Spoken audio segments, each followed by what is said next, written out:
Good morning students.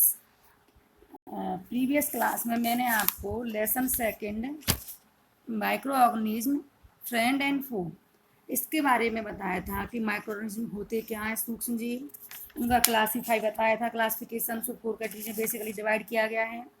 उसके बाद वो माइक्रो ऑर्गेनिज्म हमारे लिए फ्रेंड हैं, तो उसके बारे में बताया था कि वो क्यों हैं, उनके यूज़फुल बताए थे कि वो हमारे लिए क्यों यूज़फुल है। दूसरा उसके हार्मफुल इफेक्ट्स बारे में बताया था कि वो हमारे लिए हानिकारक क्यों होता है। और नेक्स्ट आप बताया था फूड पॉइजनिंग। आज हम डिस्कस करेंगे फूड प्रिजर्वेशन या फूड का भोजन का जो संरक्षण होता है, मीन्स खाने को खराब होने से हम कैसे बचाते हैं, क्या क्या तरीके अपनाते हैं, उसके बारे में आज हम स्टडी करेंगे। Salts, sugar, edible oil and vinegar are the common chemicals generally used to check the growth of microorganism। जो आपने देखा होगा, जो ये सॉल्ट्स होते हैं या नमक डाल देना बहुत ज़्यादा, या चीनी, शुगर, इडिबल ऑयल्स जो खाने का तेल होता है, इडिबल मीन्स होता है खाने का जो होता है, खाने योग्य जो होता है, या विनेगर, विनेगर होता है बेटा सिरका, आर द कॉमन केमिकल्स जो कि हम यूज करते हैं किसके लिए, check the growth of micro organism.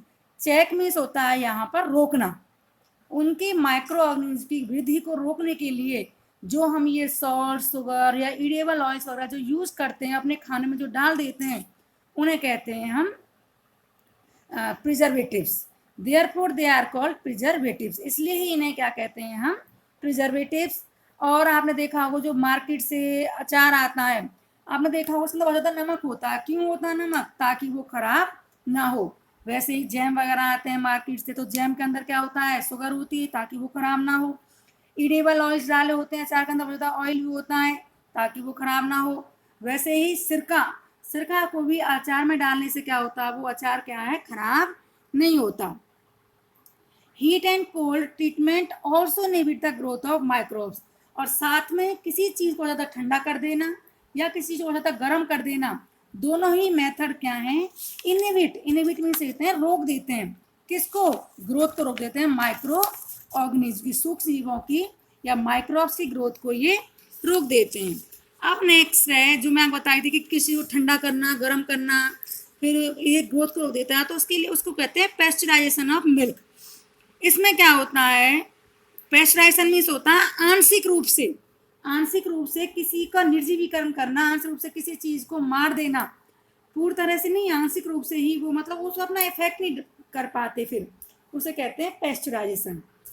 The milk is heated to 70 degree for 15 second. सबसे पहले क्या करते हैं हम इसमें, जैसे दूध ही आया हमारे पास, तो दूध को सबसे पहले हम लगभग 70 डिग्री सेल्सियस पे बॉईल कर लेते हैं।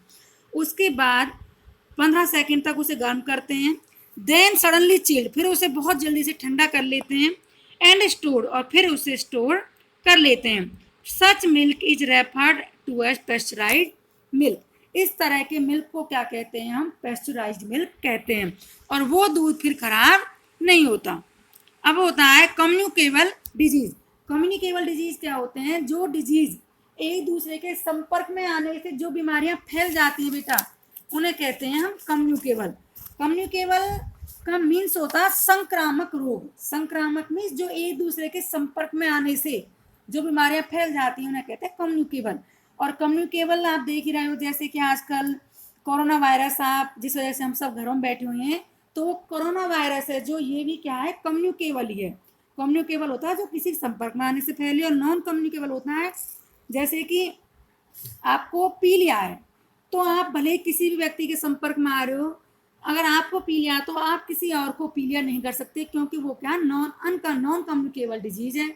और कम्युनिकेबल जैसे कि ये बहुत सारी चीज़, खांसी है ये कम्युनिकेबल है, जुकाम है, या फिर जो ये मैं आपको बता रही थी, ये बहुत सारी डिजीज क्या हैं, कोरोना वायरस है, ये सब क्या है, कम्युनिकेबल डिजीज हैं।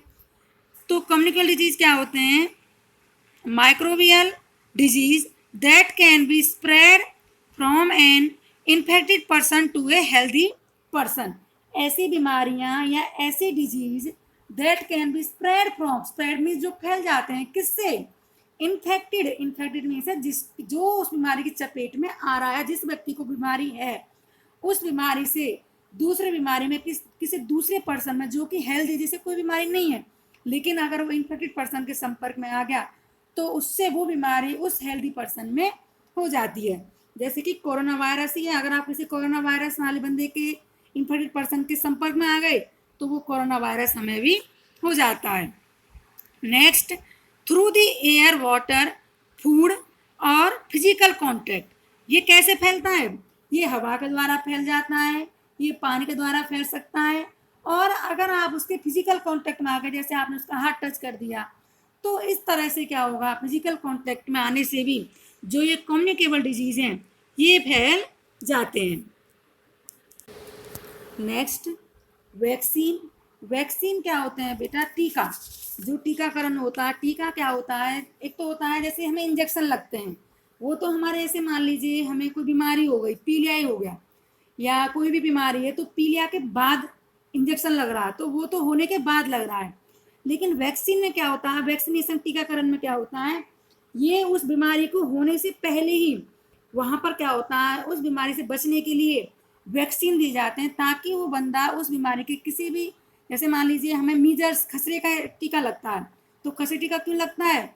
उसमें क्या होता है, वो एंटीजेंस क्या होता है जो बीमारी फैलाते हैं। तो इसमें क्या होता है, वैक्सीनेशन में मरे हुए एंटीजेंस को उस इंजेक्शन में दे देते हैं। वैक्सीन में जो वैक्सीनेशन होता है उसमें मरे हुए एंटीजन डाल देते हैं जो बीमारी फैलाते हैं, तो हमारी बॉडी के अंदर पहुंचते हैं। तो हमारी बॉडी क्या है, हमारी बॉडी के अंदर इम्यूनिटी पावर होती है, और इम्यूनिटी पावर में क्या होती है, एंटीबॉडीज, जो हमारी बॉडी की रक्षा करते हैं बीमारियों से।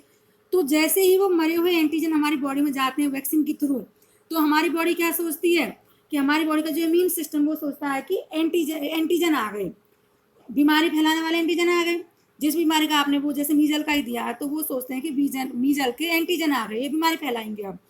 तो हमारी बॉडी का जो इम्यून सिस्टम है वो क्या करता है, तुरंत उनसे लड़ने के लिए एंटीबॉडीज अपने अंदर रिलीज कर देता है, एंटीबॉडी सीक्रेट कर देता है। तो वो एंटीबॉडीज क्या होती हैं, वो एंटीजन से लड़ती हैं ताकि बीमारी ना फैले। लेकिन वो एंटीजन क्या होते हैं, वो तो मरे हुए होते हैं, तो उनके ऊपर कोई असर नहीं पड़ता, वो तो मरे हुए होते हैं और ना ही हमारी बॉडी के लिए कोई हानिकारक होते। तो आगे के लिए क्या होता है, अगर मान लीजिए हमारे अंदर मीजल्स के खसरे के एंटीजन घुसे, तो इन एडवांस हमारे अंदर एंटीबॉडीज हैं जो कि उनसे पहले ही लड़ लेंगी और हमारी बॉडी की रक्षा उस बीमारी से कर देंगे। तो स्टूडेंट्स, एंटीजन एंड वैक्सीन क्या होते हैं, the substance which is injected to trigger the body to develop its own defence. Means ये हमारी बॉडी के खुद की रक्षा करने के लिए हमारी बॉडी को उकसा देती हैं बाय प्रोड्यूसिंग एंटीबॉडीज। क्या करती हैं वो, ताकि वो अपनी बॉडी के अंदर क्या कर लेती हैं, एंटीबॉडीज रिलीज कर देती हैं। इसी को क्या कहते हैं स्टूडेंट्स, वैक्सीन बोलते हैं, या टीकाकरण या वैक्सीनेशन बोलते हैं। Thank you students.